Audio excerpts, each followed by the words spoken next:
Alors, la TikTokeuse Jackie Aina s'est mariée. Si vous ne la connaissez pas, elle est extrêmement connue aux États-Unis. Pourquoi? Parce qu'elle a déjà plus de 3 millions d'abonnés. On l'appelle Lady Luxury. En gros, c'est une femme noire qui met en avant le luxe.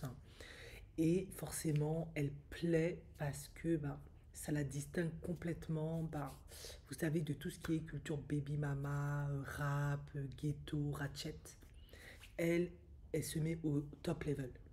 Tant et si bien que Naomi Campbell l'a complètement validée, adoubée, et ça n'a fait que exploser sa cote, tout simplement. Pourquoi je fais cette vidéo? Parce qu'elle est un peu dans la sauce en ce moment, parce qu'elle s'est mariée. En effet, Jackie Aina a épousé un jeune entrepreneur, elle a 32 ans de ce que j'ai compris, un Ghanéen, Denis Asamoah, et elle s'est mariée. Mais elle ne l'a pas annoncé sur la toile, elle a juste changé son nom, en tout cas sur ses réseaux sociaux de Jackie Aina, elle a mis Jackie Asamoah. C'est comme ça que ses abonnés l'ont su. Donc ils l'ont félicité parce qu'ils étaient contentes que leur youtubeuse préférée se soit mariée. Sauf que ce qu'ils n'ont pas compris, c'est qu'elle les a bloqués. En effet, Jackie Aina a toujours dit que lorsqu'elle allait se marier avec un homme, elle allait garder ça privé, séparée de, de, son, enfin, de ses réseaux sociaux. Bon, c'est ce qu'elle a dit. C'est tout à son honneur. En effet, comme on dit, pour vivre heureux, vivons cachés. Bon, c'est un peu bizarre parce que de ce que j'ai compris et vu, elle et Denis ont une chaîne YouTube avec 200 000 followers qui parle d'entrepreneuriat ou ce genre de choses. Et elle a sa propre chaîne. Du coup, c'est pas qu'il voulait s'immiscer dans leur relation, c'est juste qu'il voulait la féliciter parce qu'ils étaient contents pour elle, mais elle a bloqué les abonnés qui l'ont félicité. Ils n'ont pas compris ce geste-là. Ils ont pensé qu'elle avait pété un plomb pendant un moment. Mais bon, peut-être que c'est à titre dissuasif, je sais pas. Dans le sens où elle veut dire, je veux pas du tout que vous continuez à explorer ce chemin-là. Donc je vous bloque, comme ça vous savez que c'est un sujet tabou. Euh, bon, c'est bizarre, je sais pas trop comment expliquer ça. Je sais que c'est un mécanisme de défense de toute évidence, mais j'arrive pas à l'expliquer. Alors pour la petite histoire, parce que ça je pense que ça intéresse plutôt certaines femmes, comment ça s'est passé leur mariage? Eh bien tout simplement, ils étaient ensemble depuis un certain nombre de temps et elle lui a toujours dit qu'elle adorait la Grèce. Donc il l'a invitée à faire un voyage en Grèce et il avait réservé un magnifique hôtel de luxe bien évidemment. Et lorsqu'elle est rentrée dans la chambre, il avait mis plein de fleurs, des ballons, 32 photos d'elle et plein de cartes. Et comme vous le voyez sur l'image, il a posé sa jambe au sol et lui a fait sa demande. Bien évidemment, elle a dit oui. Et quoi qu'il en soit, de toute façon, elle est mariée aujourd'hui. Et les gens sont plutôt contents pour elle. Après, bien évidemment, c'est Aina, elle a un père qui est nigérien. Donc lui, il est ghanéen, elle est nigérienne. Eh ben, je pense aussi pourquoi les gens étaient un peu déçus, parce que bien évidemment, ils voulaient en savoir plus sur le mariage américain, le mariage traditionnel, parce qu'on sait que les Nigériens ghanéens, ils savent se marier, ils blaguent pas.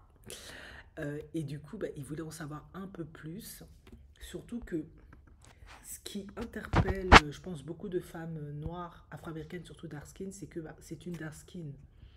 Et je pense qu'ils avaient vraiment envie de comprendre les tenants et aboutissants de cette histoire.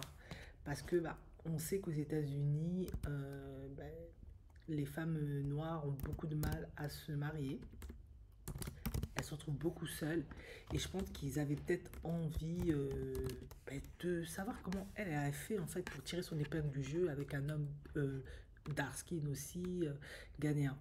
Alors, il faut savoir que aux États-Unis en ce moment, il y a un mouvement de femmes qui est en train de se créer, qui est qu'il faut épouser des hommes africains, surtout nigériens, parce que je l'ai déjà dit dans plusieurs vidéos, les hommes nigériens commencent à carrément sont devenus maintenant et le sont de plus en plus la bourgeoisie africaine. Ils font de longues études, ils adhèrent aux 5 Big Five comme Harvard, Yale, tout ça. Ils sont médecins, ingénieurs et ils ont beaucoup de succès. Et en plus, ils sont connus pour mieux traiter les femmes. parce qu'ils n'ont pas l'impact du trauma de l'esclavage, de tous ces trucs avec la violence que vivent les Afro-Américains.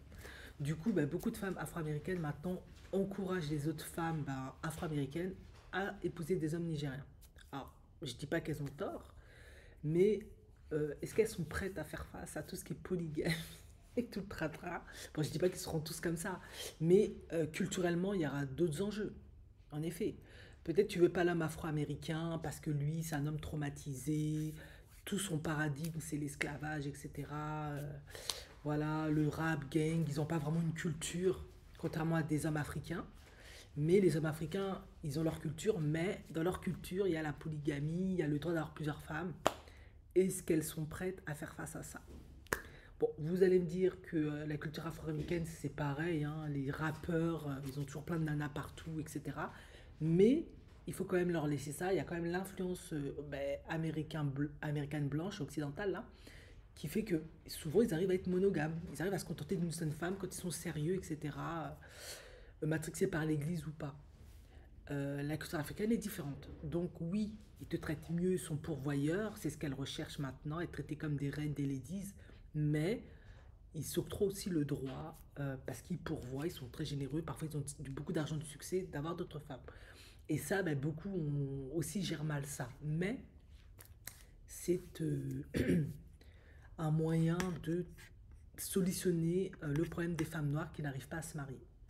Parce qu'on sait qu'aux États-Unis, hein, c'est pas une généralité, mais il y a beaucoup plus de promotion pour tout ce qui est light skin, métissage, etc. On va dire ça comme ça.